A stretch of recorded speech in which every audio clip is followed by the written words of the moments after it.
Oke, selamat sore Mas Lingga. Sugeng. Benar ya, Mas Benar, Lingga benar, ya. benar. Saya selalu ngecek nama ya, takutnya salah. Salah sebut nanti. Setelah itu salah tulis. Oke, teman-teman wedanger semua, kita ketemu lagi. Kira-kira ini sebenarnya telat dari jadwal yang standar. Karena kemarin sempat meriang, jadi mestinya kita Sabtu ya kemarin. Sabtu ya. Sabtu kemarin kita mau ngobrol-ngobrol, ternyata saya agak meriang jadi mundur. Tapi oke, nggak apa-apa karena sekarang masih sehat. Semoga sehat. Alhamdulillah. Oke, Mas Lingga ya. Ya. Oke, jadi Mas Lingga ini yang biasa sering ngobrol di sini, diskusi sama teman-teman yang lain, dan beliau ini asalnya dari Lombok. Lombok Ya, Utara ya? Lebih tepatnya. Lombok Utara tepatnya. Nah, katanya ada tempat wisata yang terkenal di sana. Ya, nah, saya agak lupa apa Gili Trawangan. Nanti tanya-tanya dikit lah saya. Kita nggak akan ngobrol yang serius-serius soal diskusi soal tema yang biasa didiskusikan Mas Lingga. Kita ngobrol soal aja lah, yang ringan-ringan. Kira-kira nanti kita akan ngobrol soal Lombok dan mungkin soal budaya di sana yang katanya Bali ada, lalu dari Lomboknya sendiri budaya apa gitu juga ada. Saya kurang paham, nanti bisa ngobrol-ngobrol lah sedikit soal itu ya Mas Lingga. Ya, setidaknya ya sepengetahuan saya. Pengalaman saya, pengalamannya Mas Lingga lah tinggal di Lombok itu kayak gimana. Karena Mas Lingga ini darahnya darah Bali. Iya. Iya kan? Iya, bisa dibilang seperti itu, tapi sudah namanya Putu. Perannya Lingga Darmayasa. Pokoknya Putu itu aja. Ya. Nanti perkenalan langsung. Namanya diulang lagi, Mas. Siapa? Namaku tuh Putu Pratnya Lingga Darmayasa. Pratnya? Oh, Pratnya. Iya, Pratnya. Tahu artinya enggak? Putu itu biasa untuk pengenaan anak pertama di urutan ya. Orang Bali itu kebiasaan orang Bali. Kedua, Pratnya itu apa ya? Kalau dibilang mungkin pintar mungkin istilahnya gitu. Mungkin. Ya. Lingga itu ya tempat duduk raja.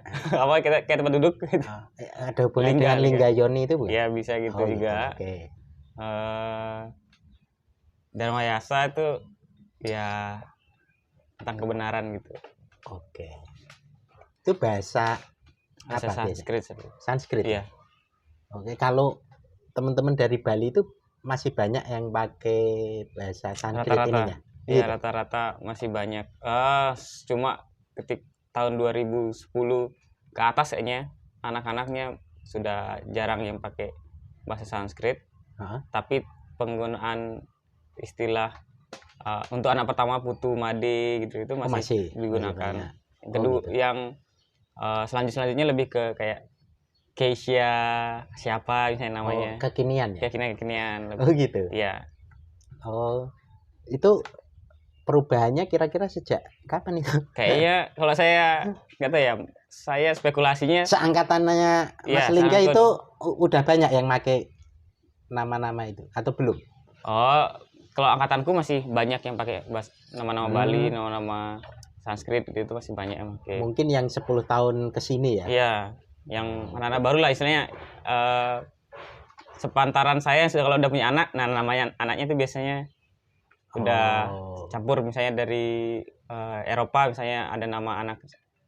Oke. Saya itu kalau Bali itu paling yang baru-baru ini kan taunya ya namanya kayak Bulan Sutena gitu. Oh iya. Itu nama Bali juga. Iya, generasi lama juga berarti. Sanskrit juga itu. Iya. Sutena itu juga. Oh, kurang tahu saya kalau Sutenanya apa ya.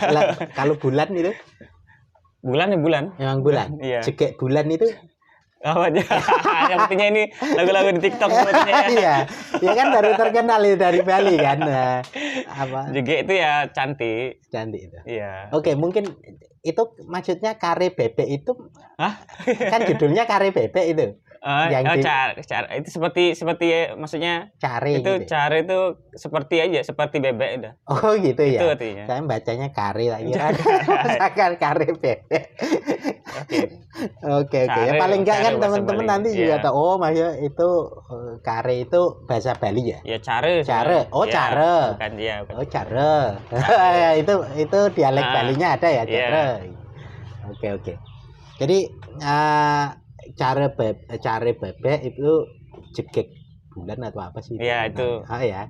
Yang nyanyinya kan. Sutena, lalu ada nama viral lah. Kalau Superman is Dead itu siapa yang anunya itu? Jering. Ya. Nah, itu nama Bali juga kah? Enggak ya? Kayaknya itu apa Jering itu nama mungkin kalau di Lombok ya, nggak tahu kalau orang komunitas Bali soalnya beda-beda kadang-kadang. Yang di komunitas Bali yang ada di Lombok sama yang ada di Balinya itu sendiri kan kadang-kadang beda. Jering kalau nggak tahu kalau di Lombok tuh jering tuh ya yang rambutnya naik. Oh gitu. Tapi memang itu istilah itu ada. Iya.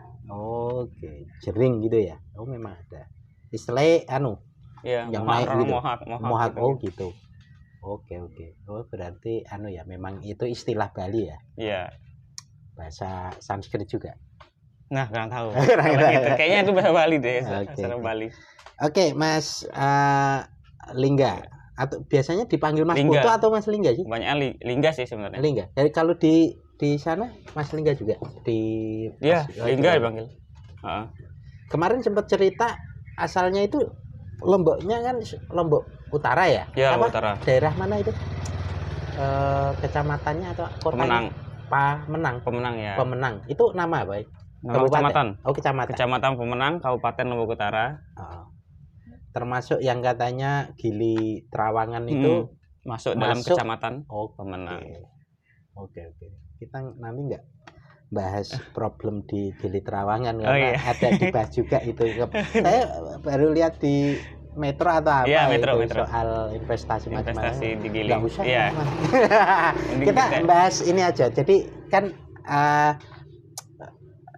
komunitas Bali di Lombok Utara itu cukup banyak ya? Ya sudah sejarahnya ya mengikuti terbentuknya NTB itu sendiri juga. Jadi ya kalau dibilang sejarahnya komunitas Bali itu ya seiringan dengan migrasi orang-orang Bali ke Lombok, kemudian persebaran perdagangan. Jadi itu sesuai sejarah. Zaman dulu, maksudnya zaman kerajaan dulu. Iya, zaman kerajaan. Apa kerajaan apa kalau dulu? Kerajaan namanya? Karangasem ya. Oke. Waktu itu kerajaan Karangasem Cakra lalu negara. Maksudnya areanya termasuk daerah situ, daerah Lombok Utara itu. Pusatnya sebenarnya di Mataram. Cakra Negara namanya. Oh gitu. Iya. Nah, terus naik istilahnya ke atas ke arah gunung. Itu penyebarannya juga ada di Pemenang dulu awalnya sebenarnya juga di daerahku tuh di Kecamatan Pemenang itu setahu saya komunitas Hindunya karena dekat dengan kota Mataram itu sendiri. Jadi lebih awal di situ dulu, kemudian baru ke Tanjung istilahnya yang sekarang jadi ibu kota Kabupaten Lombok Utara. Oke. Gitu. Oh berarti memang itu tahun berapa ya nek kalau kerajaan ini? Maksudnya di tahun-tahun zaman setelah Majapahit gitu ya atau ya setelah Majapahit jelasnya setelah Majapahit ya setelah Majapahit. Udayana gitu-gitu. Raja Udayana itu punya masih pengaruh di Lombok Barat terutama itu lebih besar. Nah ini kalau masyarakat Bali di Lombok ini kan atau saya pernah bertemu beberapa teman Bali kebetulan yang tinggalnya nggak di Bali. Beberapa memang pindah trans dulu dari Lampung itu dulu teman saya di Lampung trans. Lalu pas saya di Sulawesi itu komunitas Bali juga banyak. Beberapa malah ada hotel khusus yang biasa saya nginep di Palu, kota Palu itu hotel khas Bali lah. Jadi ornamennya kadang nanti ada musik atau apa itulah. yang menunjukkan itu khas Bali lah kira-kira. Lalu ada iketan apa itu yang putih hitam itu. Ya, sarung yang kain berhitam. Itu. Nah, kalau di Lombok itu khususnya di kotanya Mas Lingga, Pamenang ya. Iya. Pamenang itu memang komunitas Bali cukup banyak lah. Banyak. Secara persentase gimana? 50-50 dan atau cenderung lebih banyak atau gimana dengan mungkin komunitas lain? Kalau lihat yang tinggal di sana biasanya komunitas apa aja? Maksudnya suku apa aja sih yang di suku Jawa yang paling sedikit. Jadi suku Jawa yang paling sedikit. Biasanya karena tipologi masyarakatnya berdagang. Oh gitu. Iya, jadi tidak terlalu banyak. Tetap ada masyarakat Jawa yang sudah, bahkan yang sudah zaman-zaman kayak dulu zaman Pak Harto dan sebagainya itu ada juga gitu loh. Jadi kan dulu kan orang-orang Jawa ke Lombok atau keluar Jawa itu kan cenderung lebih banyak sebagai pegawai kan kadang-kadang karena ditransfer untuk membantu daerah-daerah yang di luar Jawa. Nah itu tetap ada, jadi punya ciri khasnya sendiri juga teman-teman Jawa seperti itu. Bali juga kalau persentase lebih banyak Muslim, kedua mungkin Buddha, baru ketiga Hindu. Oh Buddha malah banyak juga. Buddha banyak juga. Oh gitu ya. Iya. Oke. Buddha itu komunitasnya banyak. Kalau Buddha itu secara suku apa kebanyakan? Lombok, Bali kadang-kadang juga sering terjadi perkawinan silang antara Bali sama orang Hindu sama orang Buddha gitu tuh biasa. Jadi gitu? Ya. Jadi orang Bali juga Buddha juga banyak. Oke. Jadi kalau presentasinya tadi lebih banyak Islam Muslim. Tapi ada ini ya, biasanya kan beberapa daerah sini banyak orang Bali, daerah sini banyak orang Jawa, daerah sini banyak orang Lombok. Dibuat seperti lokalisasi, seolah-olah dibuat lokalisasi area gitu. Ini tempat kelurahan Bali gitu-gitu, seolah-olah kayak gitu kan. Tapi bisa aja seperti itu karena namanya komunitas biasanya kan cenderung ingin berkumpul pada satu komunitas yang sama. Beberapa berinteraksi ya, makanya berdekatan dengan komunitas lain, cuma maksudnya paling banyak itulah boleh dikatakan. Di sana memang kebanyakan komunitas dari Bali misalkan, dari sana Lombok, sana dari Jawa misalkan. Itu memang ada sebaran itu ya? Ada juga. Ada seperti kampung-kampung gitu. Oke. Nanti kita akan ngobrol soal interaksi antar budaya gitu ya. Dan mungkin juga soal bahasa sing sok rotok kan toleransi macam-macam gitu. Cuma itu mungkin terlalu serius itu, tapi nanti nggak usah pakai bahasa itu. Gitu.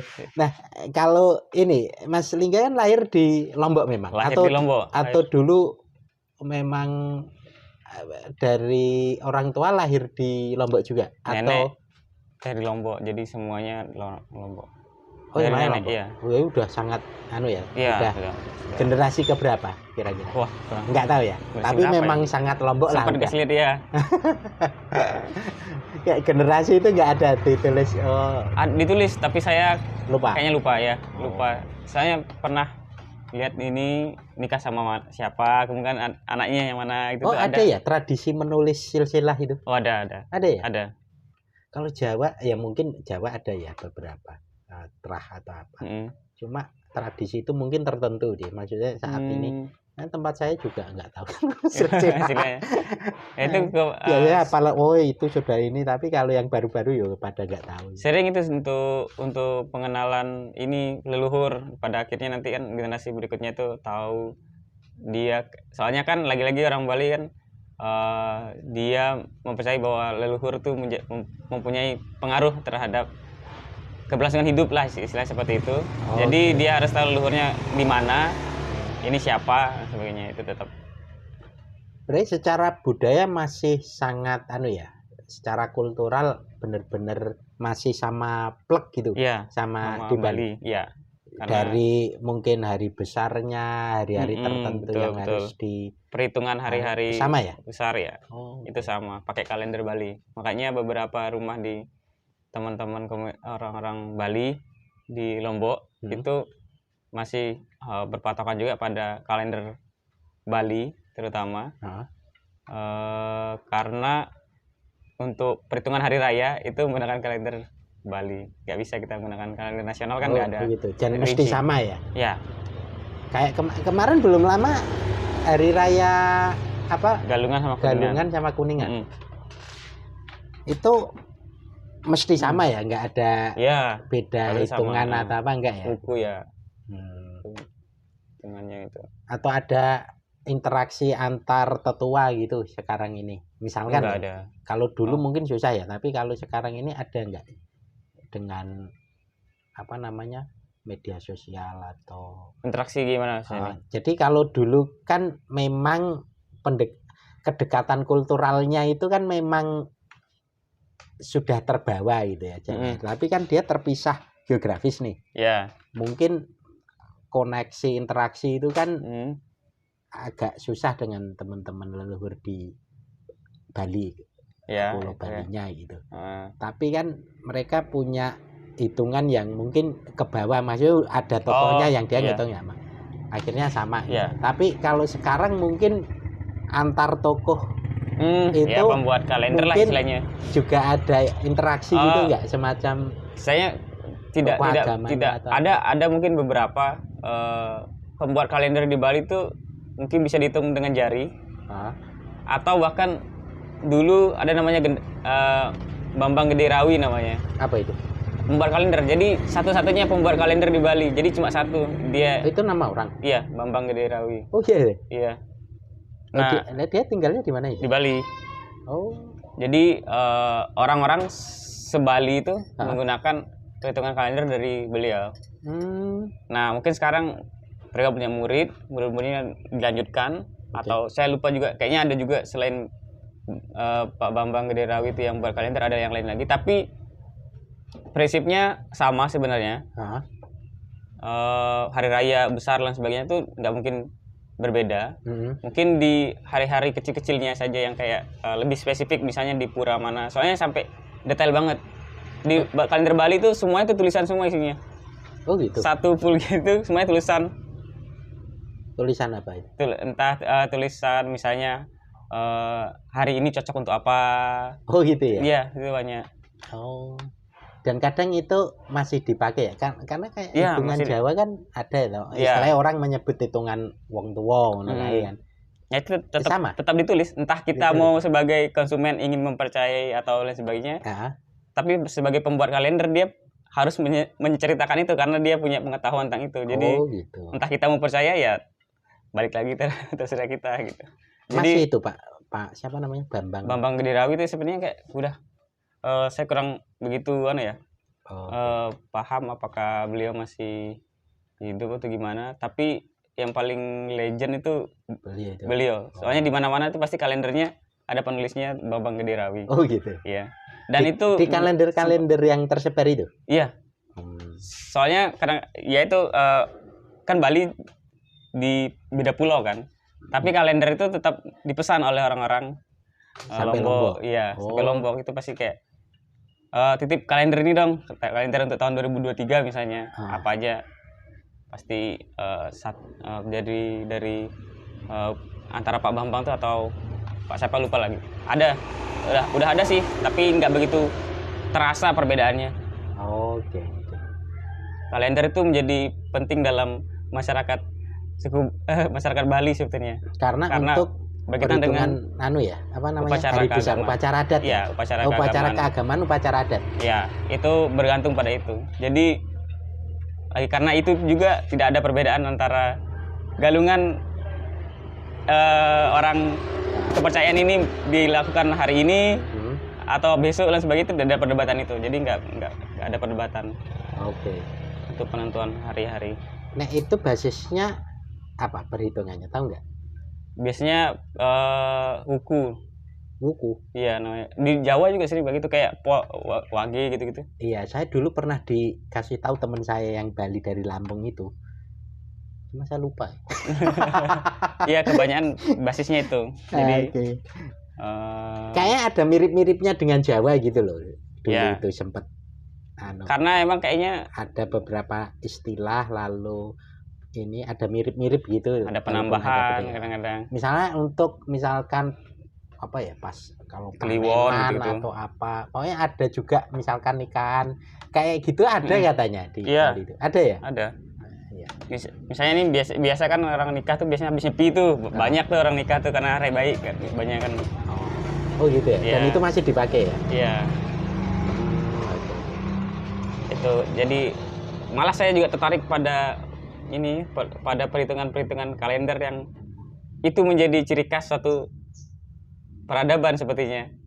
Masalah tentang penanggalan itu kan jadi kayak ciri khas dalam semua peradaban, kayak entah di suku Maya dan sebagainya, di suku-suku itu perhitungan tentang hari, perhitungan tentang waktu itu menjadi kemarin nggak ciri khas itu nggak berat seperti itu. Nanti kayak antropologi gitu, kosmologi atau apa itu nanti bisa kosmologi ya, itu kan menarik. Kalau dicari kepercayaan suku tersebut terhadap kosmologi kan tentang waktu, tentang ruang dan waktu. Wah itu perlu kerja yang kayaknya lebih keras lagi sama orang antropologi dan sebagainya. Gitu. Oke, nah ini apa kan Lombok itu juga ada, kalau Odi itu masuknya dia suku apa nek Odi itu? Kalau bilang suku ya bilang suku Sasak. Sasak ya? Iya. Oh. Berarti Lombok itu berapa suku yang banyak di sana itu? Suku apa aja? Sasak, Bali, Bugis. Oh, Bugis banyak juga. Bugis banyak. Oh, banyak ya? Justru banyak di pesisir-pesisir. Oh, gitu. Iya. Oh, oke. Terutama di Lombok Timur juga itu kalau dulu ceritanya ya banyak nelayan-nelayan dari Bugis itu ya mampirnya dari timur. Oke. Dari Lombok. Bugis itu terkenal di mana-mana sih, beberapa di area Sumatera juga ada itu. Saya pas ke Karimun Jawa itu juga ketemu orang Bugis kok. Tinggal di sana, jadi ada Madura, ada Bugis. Saya nginep malah di orang Bugis itu. Persilahkan Mas nginep aja di sini depan, karena kita buat tenda di pinggir pantai, kenangin terus. Itu rumahnya ya dekat pantai. Ya, cuma mungkin menariknya suku-suku yang kemudian di Lombok itu yang paling kentara itu ya suku Sasak sama suku Bali sepertinya. Oh gitu. Ya, walaupun ada Arab pun juga ada. Arab juga ada, punya komunitasnya juga dan sebagainya, tapi yang paling kentara dari segi cara berpakaian, aktivitas eksternalnya di luarnya itu ya kelihatan. Visual yang bisa dilihat itu kelihatan ya ininya. Dari mungkin bangunan, baju gitu. Ya. Oke. Peribadatan itu. Biasanya apa? Tempat ibadah jelas ya beda dan kelihatan. Oh ini kayaknya Bali nih. Oh ini kayaknya Muslim ya, suku Sasak misalkan, gitu ya. Iya. Baju juga beda kadang. Baju yang sama di luar yang di luar yang kasual yang baju kasual biasa itu beda antara suku Sasak sama suku Sasaknya itu mirip sama Bali juga. Bahkan kan ini kita nggak bicara tentang agamanya dulu kan. Kita bicara tentang lifestyle yang kemudian terterapkan di situ tuh ya kebanyakan mirip-mirip Bali. Oh gitu. Jadi suku Sasak itu bisa mirip juga dengan Bali tapi nggak semuanya. Kemudian bahkan teman-teman Sasak yang beragama Islam misalnya itu sama kayak beragama Hindu yang di Bali juga mirip-mirip pakaiannya, pakaian adatnya istilahnya dianggap seperti itu. Kemudian teman-teman Buddha juga bahkan lebih mirip pakaian antara Buddha sama Hindu dibilang seperti itu untuk kegiatan keagamaan ketimbang di Sasak. Kalau Sasak kan udah kalau Buddha sama Hindu mirip. Iya, kalau Sasak ketika kegiatan keagamaan hanya komunitas tertentu aja yang pakai baju adat seperti itu. Tapi kalau orang Buddha sama orang Hindu tuh komunitas waktu acara keagamaan itu kayak nggak bisa masukkan ke sana, mungkin nggak bisa bedain yang mana orang Hindu. Dari Hindu apa Buddha gitu ya? Soalnya mirip dia. Atau bisa bedakannya dari kain itu, kain hitam putih sama itu. Kuning. Biasanya sama kuning. Tapi yang hitam putih itu? Oh itu bisa juga. Kalau itu khas Hindu. Iya, Bali. Bali ya? Iya. Hitam putih. Kalau yang kuning biasanya teman-teman Buddhis itu pakainya kuning, lebih dominan kuning. Oke. Kalau Buddha kebanyakan dari suku apa biasanya?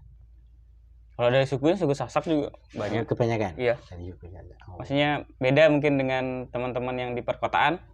Yang Buddha lebih cenderung ke Chinese biasanya kayak gitu kan. Oh gitu. Iya kan.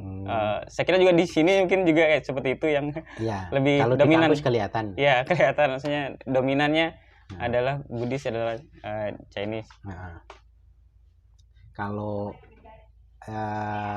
apa tadi nama suku Sasak, Buddha itu mungkin dari teman-teman Tionghoa kebanyakan. Oh, enggak banyak. Jadi kayak mungkin Sasak sama campuran juga ya. Sasak Bali ya. Itu tuh nggak bisa kita ngelihat apa ya, kayak dia mirip-mirip semua orangnya. Iya. Jadi kayak entah dia sukunya suku apa, itu agak susah kita membedakan. Ya kalau fisik itu mungkin nggak ini ya, agak susah. Nggak, maksud saya yang tinggal di sana kan berarti ada teman-teman dari suku Sasak itu, lalu Bugis, Arab. Kalau Bugis physically ada baju khusus itu nggak ada ya? Nggak ada. Dia seperti orang Lombok pada umumnya, orang Lombok jadinya. Misalnya jadi kayak udah jadi melting gitu, jadi orang Lombok. Jadi nggak begitu komunitas, misalnya dibuat komunitas kemudian punya ciri khas yang berbeda, enggak. Kalau bahasa, dari segi bahasa gimana? Nah, bahasa Sasak kebanyakan dipakai dan bahasa Bali. Oh gitu. Iya, itu bagi komunitas Bali masih diajarkan di rumah-rumah bahasa Balinya tetap diajarkan, tapi bahasa Sasak juga di satu sisi, bahasa Sasak itu juga gitu. Diajarkan. Berarti bisa bahasa Sasak juga. Bisa, bahasa Sasak itu kan jadinya semua orang kita dengan komunitas di luar suku tuh tetap bisa connect dengan bahasa Sasak ya. Berarti bisa bahasa apa yang di sana yang umum digunakan, bahasa Sasak, bahasa Bali ya, yang selain bahasa Indonesia ya. Iya, penuturnya bahasa Sasak, bahasa Bali, bahasa Indonesia secara nasional, sama bahasa Arab mungkin.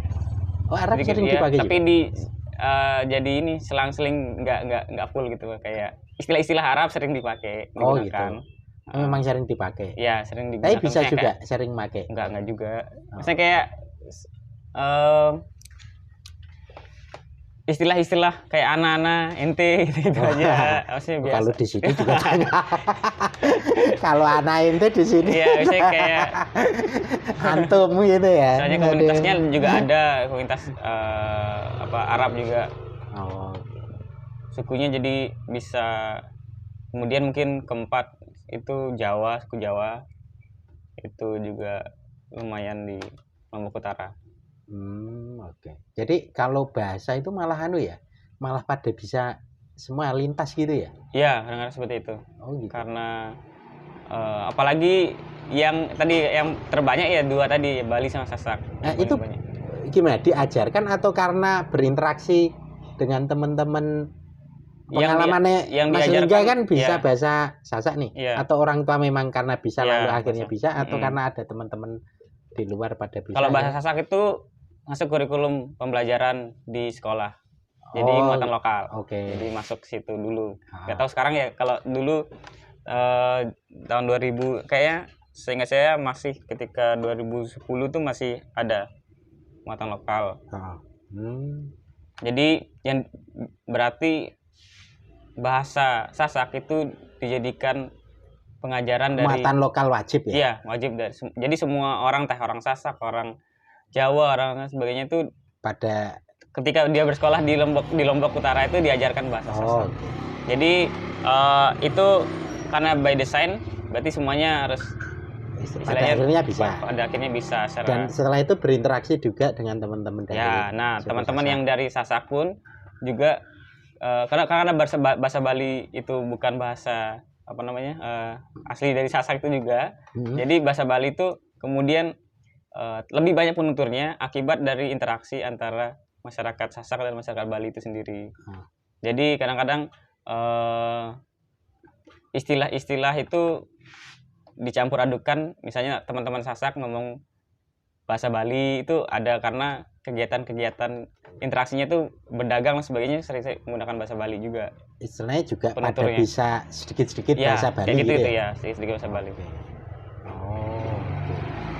Jadi memang itu sudah biasa ya, Iya. untuk saling berinteraksi dengan bahasa yang berbeda. Berbeda ya. Oke.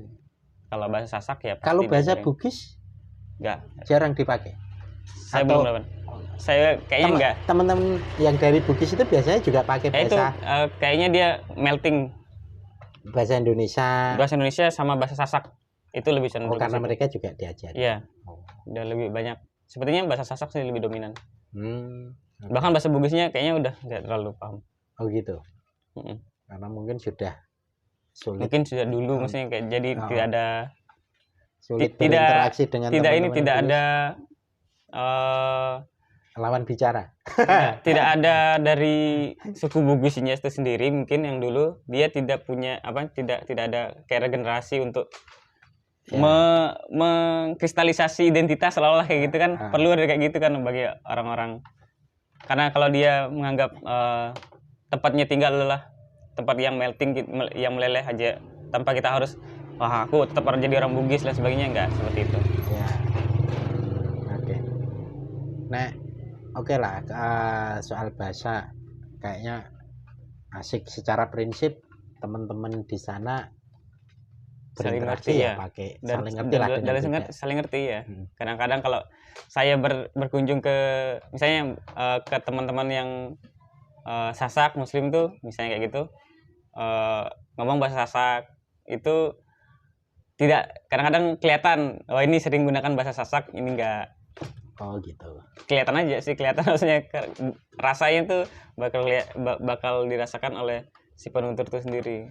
Ketika teman-teman Muslim juga pergi ke tempat komunitas Bali, entah berdagang lah sebagainya, manggilnya dengan bahasa Bali juga kadang-kadang itu beda gitu. Okay. Tapi ngerti maksudnya.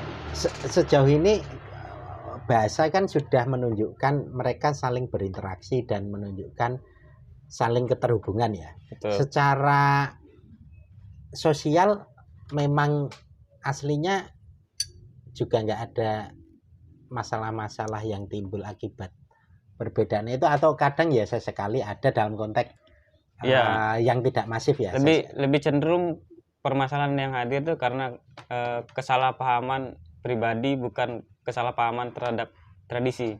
Ya. Jadi persepsi pribadi aja yang jadi itu kan kalau orang Bali dengan orang Bali kadang konflik misalkan itu ya karena pribadi bukan karena sukunya. Karena mungkin sebenarnya ada persoalan tentang antara suku, mungkin prinsip suku ini sama suku ini berbeda, itu mungkin ada di daerah Indonesia mungkin secara prinsip berbeda, tapi di Lombok itu sendiri tidak ada permasalahan antar suku gitu. Misalnya prinsip suku ini kemudian berbeda, kemudian sangat jauh kali bedanya, nggak bisa ditemukan, tuh nggak ada. Maksudnya mereka juga ya, teman-teman dari suku Sasak punya tradisi sendiri, dari Bali punya tradisi ya nggak ada masalah gitu kan. Nggak ada masalah secara prinsip. Dari Bugis ada, makanya nggak ada masalah soal identitas masing-masing kan aslinya. Sehingga itu terrepresentasi dari cara mereka mengekspresikan kebudayaan. Dari teman-teman Muslim juga ekspresi kebudayaannya sangat luas, jadi tidak ada pembatasan. Kemudian di teman-teman Bali juga ekspresi kebudayaannya juga terfasilitasi. Begitu juga mungkin di Bugis juga teman-teman juga terfasilitasi ekspresi kebudayaannya, jadi tidak begitu menjadi persoalan yang utama. Kalau ada persoalan, bukan persoalan utama dari. Karena ada semacam diskusi soal soal interaksi antar budaya. Jadi kadang orang itu curiga dengan budaya tertentu karena dia nggak berinteraksi. Betul. Pada saat orang berinteraksi gitu, kecurigaannya itu mungkin sedikit meleleh karena mereka ada upaya bertanya atau berdialog gitu kan. Tapi kalau enggak itu kan katanya ini, katanya itu. Ya yang muncul kan jadi semacam berburuk sangka gitu ya. Gitu ya. Itu diskusinya orang-orang yang di sering di kampus. Tapi kalau di masyarakat, kalau realita jadi di masyarakat justru lebih simpel. Saya ngelihatnya seperti seilmiah di kampus tadi itu bangunan dari teori-teori yang dibuat di kampus, kebiasaan-kebiasaan masyarakat kemudian jadiin satu kan, kemudian dirangkum jadi kayak gini lah. Berarti yang faktor-faktor dari ketahanan masyarakat misalnya selalu gitu. Kalau kita langsung terjun ke masyarakat, misalnya ke Lombok nih misalnya, atau di Lombok Utara, gimana sih bentuk secara real kita lihat interaksi antar budaya itu dan sebagainya. Dari event misalnya, langsung aja kita kalau ada event di situ, pertama itu adalah bisa mengumpulkan banyak orang. Misalnya kalau yang tidak ikut dalam event berarti penonton. Penonton bisa dari mana, terbuka. Jadi ada komunikasi tadi, entah walaupun secara tidak langsung ataupun langsung itu ada komunikasi.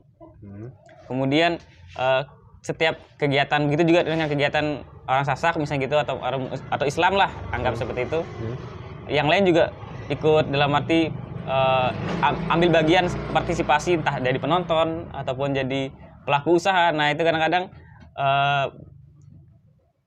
bermain di situ, misalnya ada kegiatan di kegiatan keagamaan orang Bali. Contohnya apalah? Contoh orang Bali misalnya ada kegiatan contohnya keagamaan. apa? Contohnya yang bisa dicontohkan, maksudnya biar nggak imajinatif ininya. Ya itu misalnya kegiatan keagamaan suku Bali lah anggap. Karena mungkin suku Bali kan itu menjadi suku yang tidak lebih besar ketimbang suku Sasak kan seperti itu. Nah, kegiatan dari suku Bali itu juga terbuka bagi teman-teman dari Islam itu ikut bergabung dalam hal-hal tertentu. Berpartisipasi, misalnya entah jadi penontonnya, entah mungkin memfasilitasi di ruang-ruang tertentu gitu. Iya. Nah, dan bahkan cuma jadi penonton itu adalah partisipasi untuk memahami kan. Maksudnya menonton itu udah bagus. Iya, menyaksikan padahal itu kegiatan agama, tapi karena kegiatan agamanya itu ada semacam ritual dan itu terbuka bagi orang untuk melihat. Ya cara untuk memahami kemudian datang dengan cara menonton misalnya awal seperti itu. Nah dari parade atau kegiatan-kegiatan keagamaan dilakukan oleh komunitas tertentu, itu bisa jadi cara komunikasi yang efektif bagi menghilangkan kecurigaan-kecurigaan. Oh ini kegiatan ini apakah sejauh mana sih dia melakukan kegiatan ini, apakah seperti yang saya duga atau gimana, itu jadi clear di situ lah semuanya. Tapi sejauh ini memang nggak ada masalah secara ini ya. Tidak ada. Gesekan budaya itu tidak ada, tidak ada. Dan tidak dimungkinkan untuk itu sepertinya.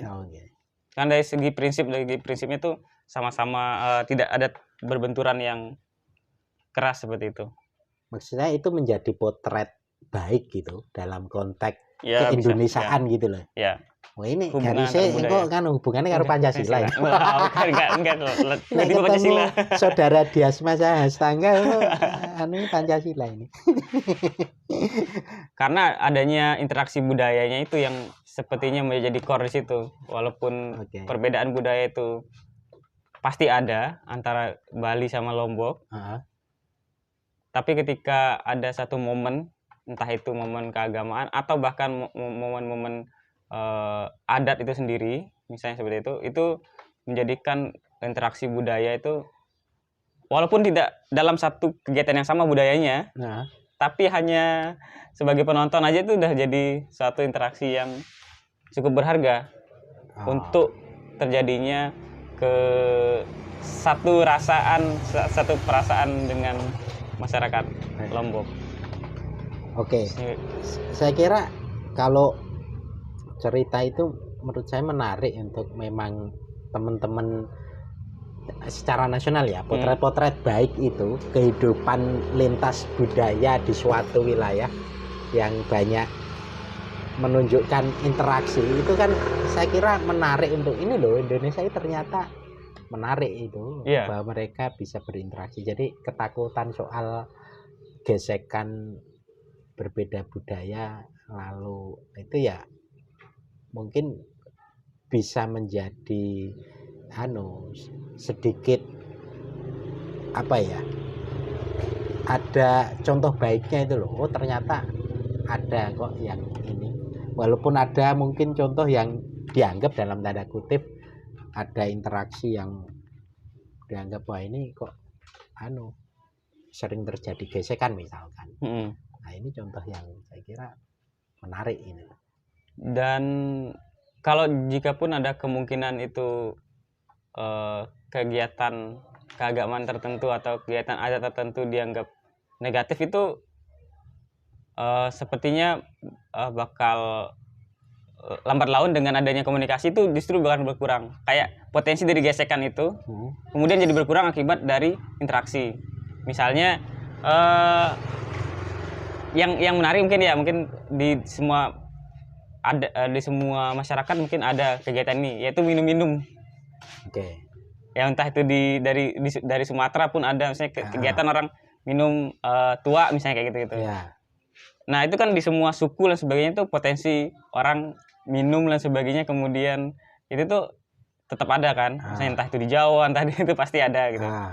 Nah potensi-potensi yang buruk tadi yang kemungkinan itu akan menghasilkan ekses begitu kuat di masyarakat, lambat laun itu karena adanya interaksi itu justru itu jadi berkurang. Ketika ada kecurigaan, kemudian ada komunikasi, orang minum tuak nih misalnya, kegiatan minum tuak, lama-kelamaan itu orang-orang di Lombok lah misalnya, itu sudah meregulasi, lambat laun sudah tahu cara tahu diri lah gimana minum yang baik itu gimana. Jadi nggak sampai kegiatan misalnya yang menghasilkan kekerasan dan sebagainya yang dulu mungkin kriminalitas terjadi karena orang banyak minum tuak dan sebagainya. Sekarang mungkin orang minum tuaknya sudah berkurang juga, ataupun lebih teratur atau gimana itu komunitas-komunitas seperti komunitas-komunitas masyarakat itu sudah semakin disiplin jadi gitu. Jadi dengan adanya interaksi itu malah kecilkan mungkin kemungkinan untuk seperti itu. Dulu mungkin orang minum tua dan sebagainya itu karena ternyata banyak negatif dan sebagainya, itu mulai berkurang atas dasar itu, bukan atas dasar nanti ada pembasmian dari suku ini karena tidak suka dengan kegiatan suku ini misalnya, itu nggak sampai segitu. Oke.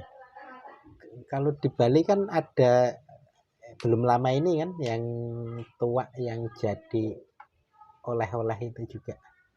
Kemarin pas G20 itu sempat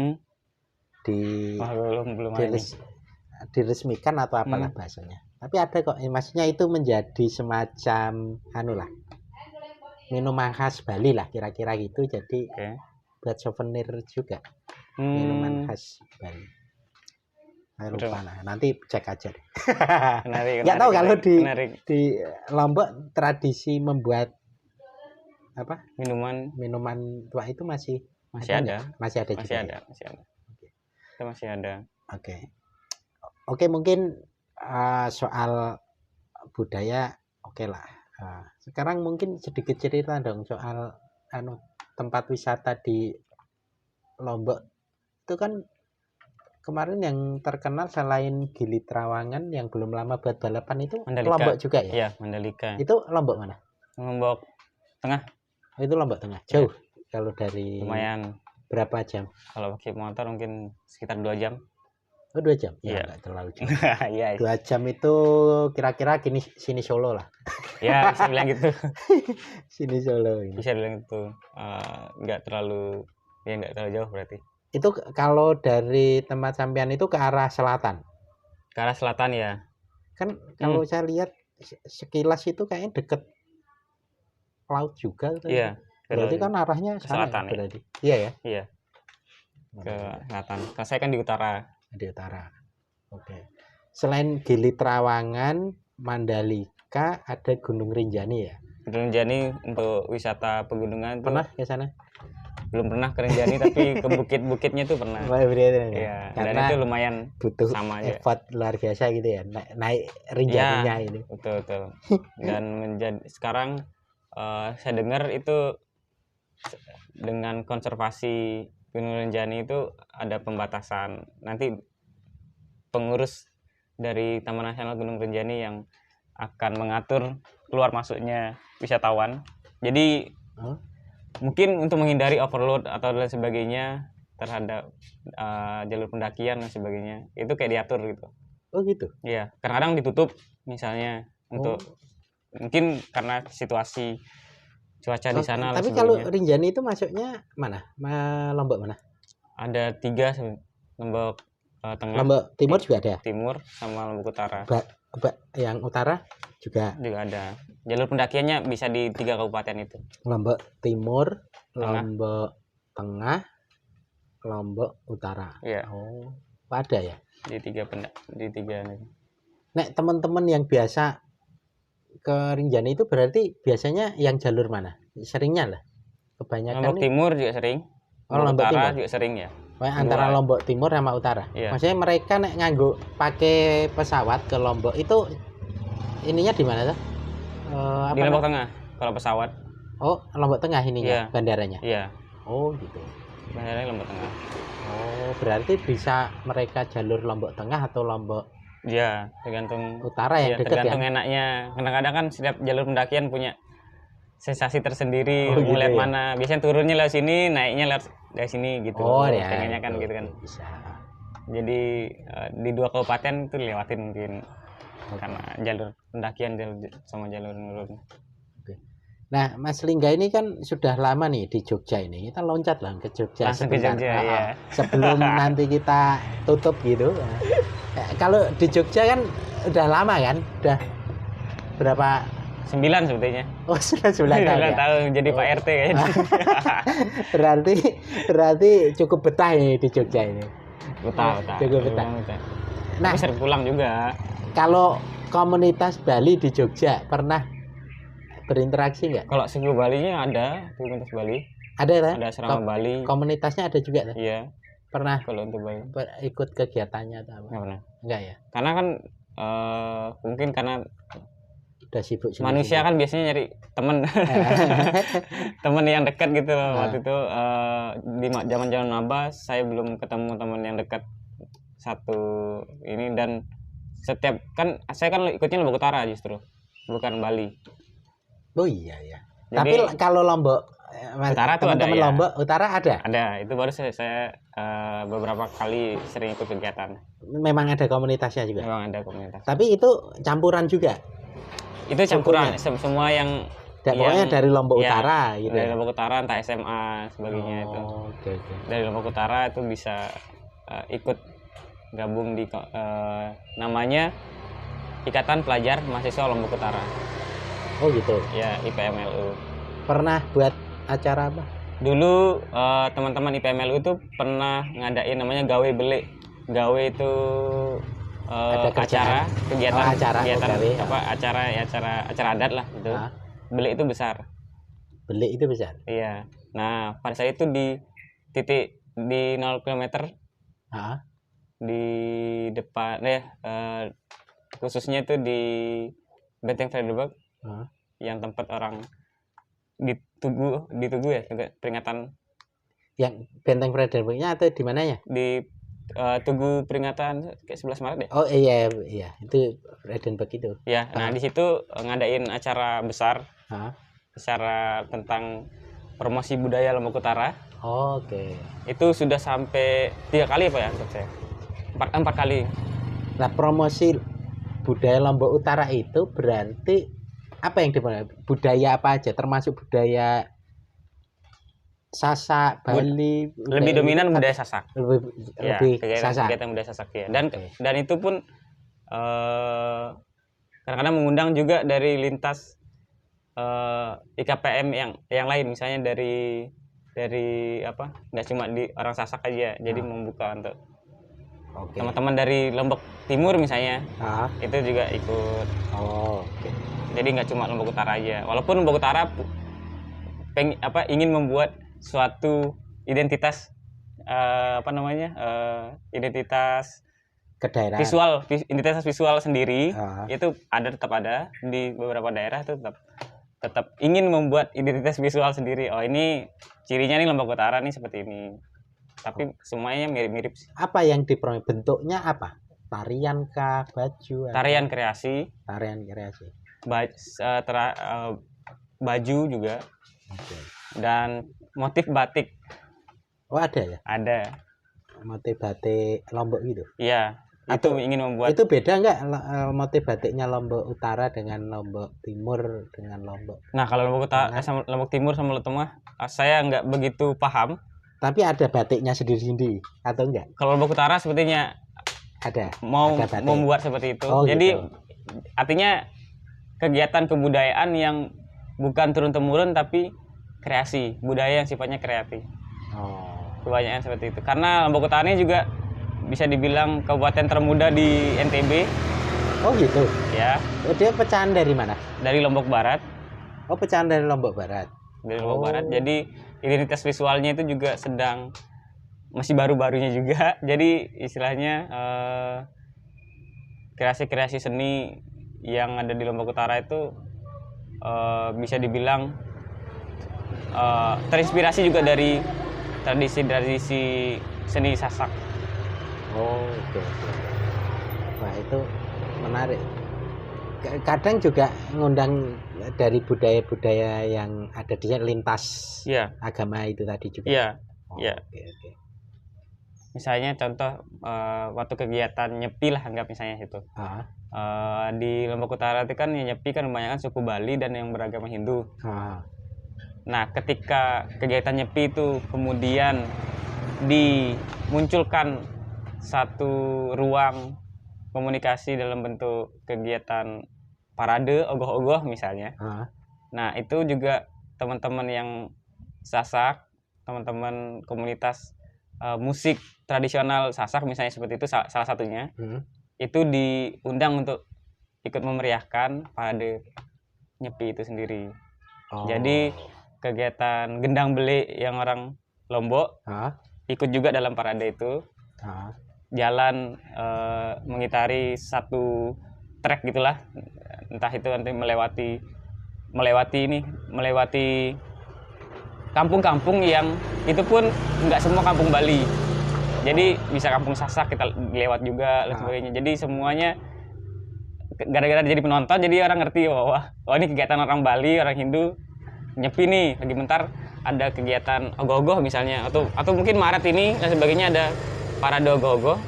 Itu biasanya mengundang banyak kalangan di situ untuk ikut partisipasi dalam acara parade ogoh-ogohnya. Oh gitu. Kan di parade ogoh-ogoh itu dalam tradisi keagamaan kan tidak begitu signifikan secara agama. Parade ogoh-ogoh itu dari Hindu. Iya, dari Hindu Bali.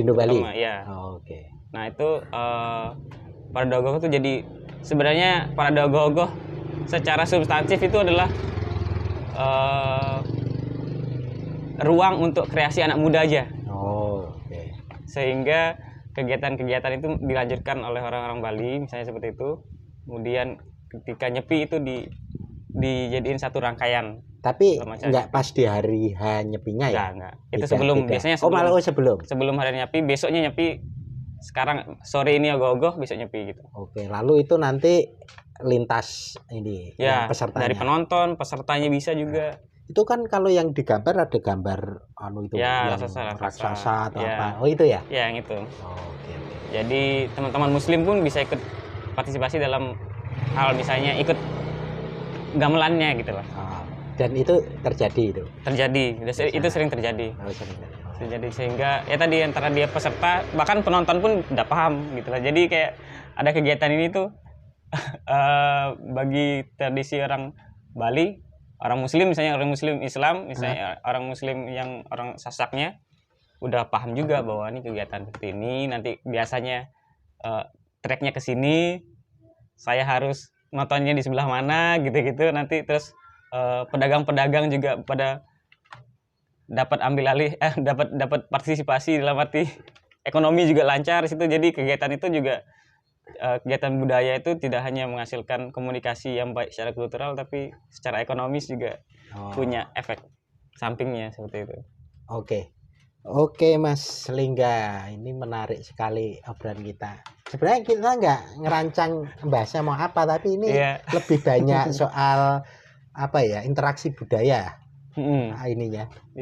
Dan itu menariknya karena mungkin bisa dibilang tingkat kriminalitas tadi yang pernah saya ceritakan itu di Lombok Utara, menurut survei dari kepolisian NTB pada saat itu tahun 2011 saya ingat, Lombok Utara adalah kabupaten yang paling sedikit kejadian kriminalitasnya. Oh gitu. Iya. Ada analisisnya karena apa? Lebih kepada karena analisisnya tuh nggak ada anunya sih, nggak ada dijelasin. Walaupun sebenarnya mungkin bisa dianalisis dari entah itu gara-gara apa anunya gitu ya. Cuma dia mungkin melihat tingkat kriminalitas kan, berarti kejadian-kejadian yang sifatnya kriminal seperti kayak kerusuhan dan sebagainya itu jarang terjadi di Lombok Utara. Bahkan mungkin bisa 10 tahun terakhir tuh nggak ada jadi kerusuhan dan sebagainya. Itu minimal ya, misalnya kayak indikatornya adalah kerusuhan antar warga atau apa.